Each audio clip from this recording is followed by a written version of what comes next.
তব কথামৃতম তপ্ত জীবনম কবিভিরিতম কলমশাপহম শ্রবণমঙ্গলম শ্রীমদাততম ভুবি গৃণন্তি যে ভুরিজা জন। শ্রী শ্রী রামকৃষ্ণ কথামৃত পাঠ বরানগর মঠ। এই প্রসঙ্গে আলোচনা এবার ষষ্ঠ পরিচ্ছেদের প্রথম অংশ।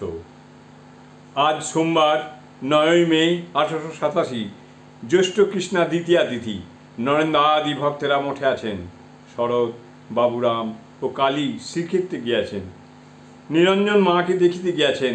মাস্টার আসিয়াছেন। খাওয়া দাওয়ার পর মঠের ভাইরা একটু বিশ্রাম করিতেছেন। বুড়ো গোপাল গানের খাতাতে গান নকল করিতেছেন। বৈকাল হইল। রবীন্দ্র উন্মত্তের ন্যায় প্রায় উপস্থিত। শুধু পা কালা পেরে কাপড় আধখানা পরা। উন্মাদের চক্ষুর ন্যায় তাহার চক্ষে তারা ঘুরিতেছে। সকলে জিজ্ঞাসা করিলেন, কি হয়েছে? রবীন্দ্র বলিলেন, একটু পরে সমস্ত বলছি। আমি আর বাড়ি ফিরিয়া যাইব না, আপনাদের এখানেই থাকিব।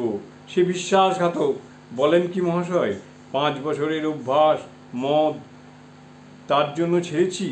8 মাস হলো ছেড়েছি। সে কিনা বিশ্বাসঘাতক?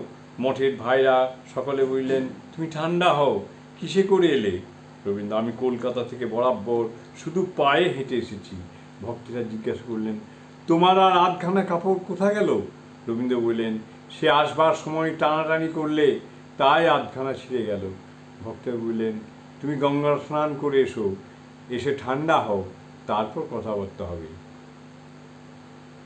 রবীন্দ্র কলকাতার একটি অতি সম্ভ্রান্ত কায়স্থ বংশে জন্মগ্রহণ করিয়াছেন। বয়ঃক্রম 20-22 বৎসর হইবে।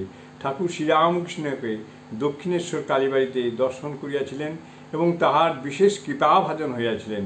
একবার 3 রাত্রি তাহার কাছে বাস করিয়াছিলেন। স্বভাব অতি মধুর ও কোমল।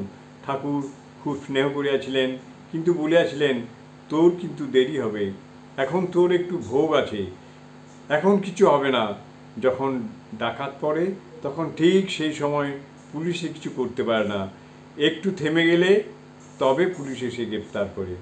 আজ রবীন্দ্র বরাঙ্গনার মোহে পড়িয়াছেন, কিন্তু অন্য সকল গুণ আছে। গরিবের প্রতি দয়া, ঈশ্বর চিন্তা, এ সমস্ত আছে। বেশ্যাকে বিশ্বাসঘাতক মনে করিয়া অর্ধবস্থায় মঠে আসিয়াছেন। সংসারে আর ফিরিবেন না, এই সংকল্প। রবীন্দ্র গঙ্গা স্নান যাইতেছেন, পারমাণিকের ঘাটে যাইবেন। একটি ভক্ত সঙ্গে যাইতেছেন। তাহার বড় সাধ যে ছেলেটি সাধু সঙ্গে চৈতন্য হয়। স্নানের পর তিনি রবীন্দ্রকে ঘাটের নিকটস্থ শ্মশানে লইয়া গেলেন।